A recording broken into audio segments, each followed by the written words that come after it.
બપોરે હજી જમવાનું ન બન્યું તા તો આ ભાઈ ભૂખા થઈ ગયા. પછી ઘરમાં કટક બટક પડ્યું તું એ દઈ દીધું. અને જ્યાં સુધી ખાતા ખાતા મનોજ મને ઊભી ન કરે ત્યાં સુધી એને ખાવાનું ગળે ઉતરે નહીં. ચમચી લેવા તો ઊભી કરવી જ પડે.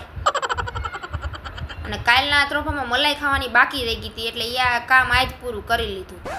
અને મૃદુ મને સામેથી કહે કે મમ્મી મારે નાવું છે. પછી મારે શું બાકી રહેવું, મેં નાહી લીધું. અને પાછો તો મને કહે કે મમ્મી લાય તું થાકી ગઈ હોય છે ઘૂસ કાઢી કાઢીને, હું તને ઘૂસ કાઢી દઉં. અને રોંઢે કાંઈ કામ નહોતું એટલે ઈંડોળે બેઠી બેઠી હું આંબળા ખાવા બેસી ગઈ. અને આંબળા ખાતા ખાતા મને યાદ આવ્યું કે આંબળા ખાલી ખાવાના જ નથી, એનો મુખવાસ બનાવવાનો છે ખમણીને.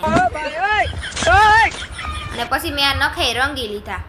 અને આજ સાંજે કાંઈ જમવામાં કાંઈ હતું નહીં શાકમાં, એટલે મેં ચા ને પરોઠા બનાવી નાખ્યા. તો મળશું નેક્સ્ટ વિડીયોમાં.